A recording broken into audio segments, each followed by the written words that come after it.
Davinci Resolve වලින් speed ramp effect හදන්නේ මෙන්න මෙහෙමයි.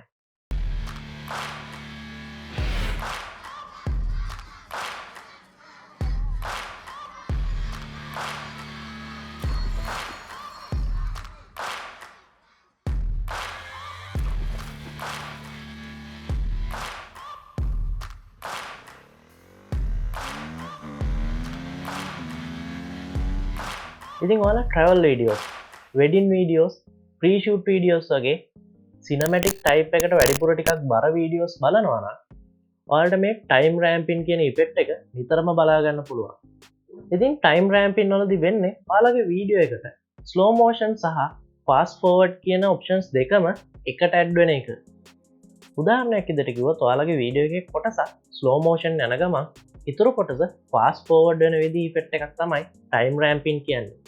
ඉතින් අපි මේ වීඩියෝ එකෙන් බලමු කොහොමද මේ වගේ time ramping effect එකක් බොහොම ලේසියෙන් Davinci Resolve වලින් හදාගන්න කියලා. ඔයාලා මේ channel එක තාමත් subscribe කරලා නැත්නම් පහළ තියෙන subscribe button එක click කරගෙනම අපි යමු වීඩියෝ එකට.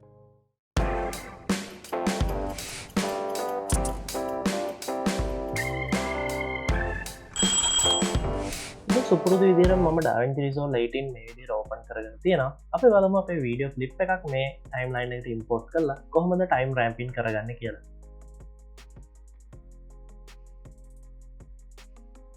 ඉතින් මම මෙන්න මේ වීඩියෝ clip එක මේ විදිහට drag කරගෙන ඇවිල්ලා මගේ timeline එකට add කරගන්නවා. ඉතින් සුපුරුදු විදිහටම මේ හැම වීඩියෝ clip එකක්ම මේ හැම වීඩියෝ clip එකක්ම ඔයාලට පහළ description area එකේ තියෙන Google Drive link එකකින් download කරගන්න පුළුවන්. ඉතින් මමගේ ටයිම්ලයින් එක ටිකක් zoom out කරගන්නවා කීබෝඩ් එකේ alt key එකත් එක්ක mouse wheel එක මෙහෙම කරකවලා. ඉතින් අපි බලමු මේ වීඩියෝ එක play කරලා මොන වගේ වීඩියෝ ක්ලිප් එකක්ද අපි තෝරගෙන තියෙන්නේ කියලා.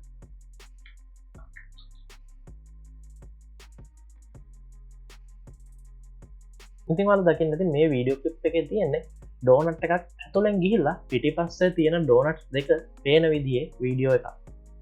ඉතින් මට අවශ්‍ය මේ ඩෝනට් එක ඇතුළෙන් යන වීඩියෝ කොටස ස්පීඩ් එක වැඩි කරගන්න. ඊට පස්සේ අනිත් කොටස් දෙක ස්ලෝ මෝෂන් තියාගන්න. අපි බලමු කොහොමද ඒක කරගන්නේ කියලා. ඉතින් Davinci Resolve වලදී බොහොම ලේසියෙන් ඔයාලට මේ time ramping කරගන්න පුළුවන්. ඉතින් මෙතනදී ඔයාලා වැඩිපුරම සැලකිලිමත් වෙන්න ඕනි දේ තමයි ඔයාලට පුළුවන් highest frame rate එකකින් ඔයාලගේ වීඩියෝ එක shoot කරලා තියාගන්න එක. 60 frame, 120 frame ඒ වගේ high speed වලට යද්දි ඔයාලට පුළුවන් fast ඒ වගේම slow motion බොහොම smooth විදිහට තියාගන්න. ඉතින් අපි බලමු කොහොමද මේ වීඩියෝ ක්ලිප් එක time ramp කරන්න කියලා. ඉතින් මම ඒකට කරන්නේ මගේ වීඩියෝ ක්ලිප් එක select කරලා right click කරලා මෙන්න මෙතන තියෙන retime control කියන option එක දෙන එක. නැත්නම් ඔයාලට පුළුවන් keyboard එකේ control එකත් එක්ක R key එක press කරලා මේ control එක enable කරගන්න. ඉතින් මේ විදිහට retime control එක enable කරගත්තට පස්සේ ඔයාලට පේනවා ඇති මේ වීඩියෝ ක්ලිප් එකේ ස්පීඩ් එක 100% විදිහට අපිට දීලා තියෙනවා. ඉතින් time ramping වලට මට තව අවශ්‍ය වෙන දෙයක් තමයි time curve කියන්නේ. මම ඒකටත් කරන්නේ මගේ වීඩියෝ ක්ලිප් එක right click කරලා retime curve කියන option එක ගන්න එක. ඉතින් අපි බලමු මේ විදිහට හදාගත්ත වීඩියෝ ක්ලිප් එකක් fast forward කරගන්නේ කොහොමද කියලා. මම මෙතන ඉස්සෙල්ලම කරන්නේ මෙන්න මෙතන තියෙන retime frame කියන option එක උඩ click කරලා මෙන්න මේ options වලින් retime speed කියන tick එක enable කරලා retime frame කියන එක disable කරගන්න එක. ඊට පස්සේ ඔයාලට බලා ගන්න පුළුවන් retime speed කියන curve line එක අපිට හම්බ වෙලා තියෙනවා. මේ විදිහට හදාගත්තට පස්සේ මම ඉස්සෙල්ලම කරන්නේ මගේ ටයිම්ලයින් එක මේ විදිහට මූව් කරලා මට ස්පීඩ් අප් වෙන්න අවශ්‍ය කොටස තෝරලා දෙන එක. මට අවශ්‍ය මෙන්න මේ ෆ්‍රේම් එකෙන් මගේ වීඩියෝ එක ස්පීඩ් වෙන්න පටන් ගන්න. මම මෙතනින් ප්ලේ හෙඩ් එක තියාගෙන මගේ රීටයිම් ස්පීඩ් කියන කර්ව් ලයින් එක සිලෙක්ට් කරනවා. ඊට පස්සේ මෙන්න මෙතන තියෙන key frame button එක press කරලා එක key frame එකක් add කරගන්නවා. ඊට පස්සේ මට මේ ස්පීඩ් වෙන්න ඕනි කොටස end වෙන තැනට මම වීඩියෝ එකේ ප්ලේ හෙඩ් එක අරන් යනවා. මට මෙන්න මේ හරියෙන් මේ ස්පීඩ් එක end වෙන්න ඕනි. නැත්නම් fast forward වෙන එක end වෙන්න ඕනි. මම මෙතනටත් key frame එකක් මේ විදිහට add කරගන්නවා. ඉතින් ඔයාලට පේන ඇති මෙතන 100% තිබ්බ ස්පීඩ් එක මේ විදිහට 99% වෙලා තියෙනවා. අපිට ඒක හදාගන්න පුළුවන්. මෙන්න මෙතන තියෙන drop down arrow එක ක්ලික් කරලා reset to 100 කියන option එක දීලා මම මේ clip එකටත් ඒ විදිහටම reset to 100 කියන option එක දෙනවා.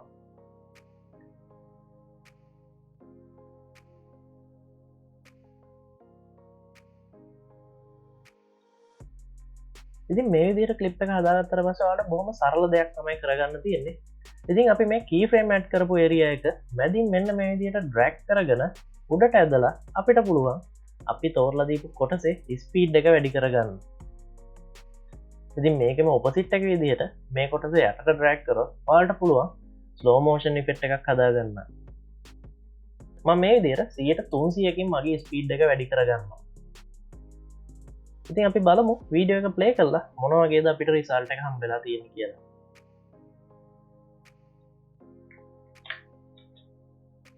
ඔයාලට පේනදි ඩෝනට් එක ඇතුලෙන් යනකොට ස්පීඩ් අප් වෙලා තියෙනවා. හැබැයි මට මේ ස්පීඩ් එක මදි. ඒ හින්දා මම තව ටිකක් මේකේ ස්පීඩ් එක වැඩි කරගන්නවා. හැබැයි මට ටයිම්ලයින් එකේ ඒ කොටස පේන්නේ නැහැ. මම ඒ හින්දා මෙන්න මෙතන තියෙන 300 කියන වැලියු එක මේ විදිහට වැඩි කරගන්නවා.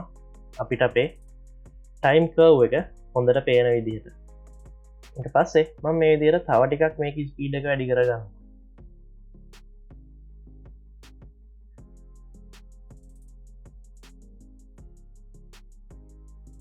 අපි 500ක විතර වැලියු එකක මේක තියාගමු.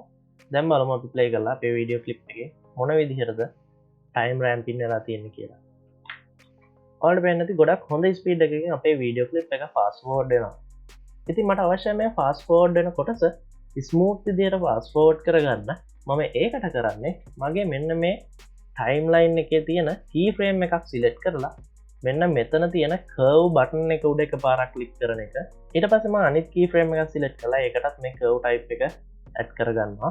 ඔයාලට ඒ විදිහට පුළුවන් ඔයාලගේ ස්පීඩ් එක ස්මූත් විදිහට වැඩි වෙලා ස්මූත් විදිහට අඩු වෙන එක හදාගන්න.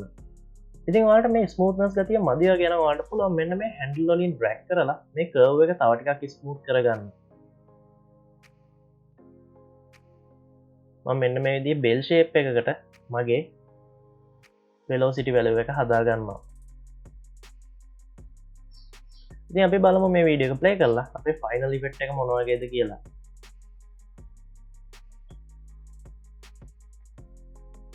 ඉතින් ඔය විදිහට තමයි Davinci Resolve retime controllers වලින් fast forward වෙන විදිහේ කොටසක් හදාගන්නේ.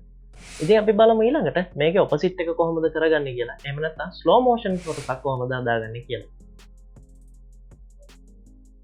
ඉතින් මම ඒකට මෙන්න මේ වීඩියෝ ක්ලිප් එක තමයි යූස් කරන්නේ. මම ඒක ටයිම්ලයින් එකට මේ විදිහට ඉම්පෝර්ට් කරගන්නවා. අපි බලමු මේ වීඩියෝ ක්ලිප් එක ප්ලේ කරලා මොන වගේ වීඩියෝ ක්ලිප් එකක්ද අපි තෝරගෙන තියෙන්නේ කියලා.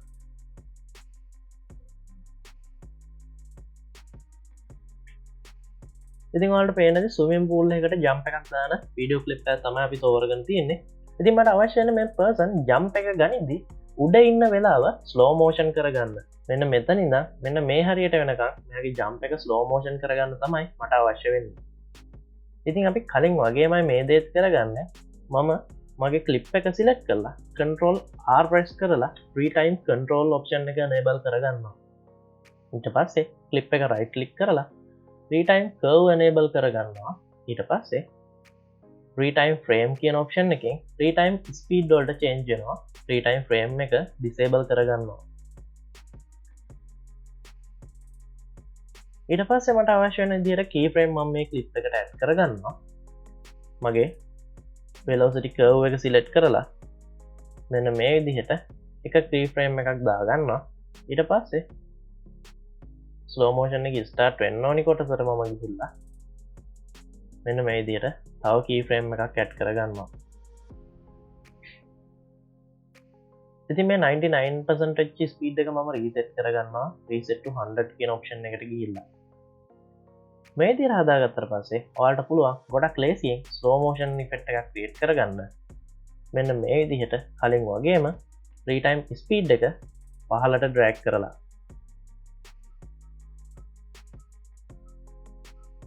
මම 140ක් විතර දක්වා මේ ස්පීඩ් එක අඩු කරගන්නවා. අපි බලමු වීඩියෝ එක ප්ලේ කරලා මොන වගේ ඉෆෙක්ට් එකක්ද අපිට ක්‍රියේට් වෙලා තියෙන්නේ කියලා.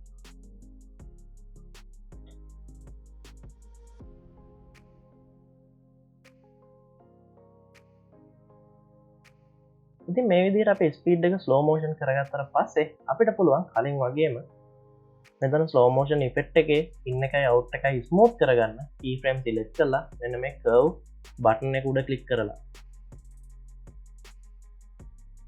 ඊට පස්සේ මෙන්න මේ විදිහට මේ hands වලින් අල්ලලා මට පුළුවන් මේ curves මට අවශ්‍ය විදිහට හදාගන්න.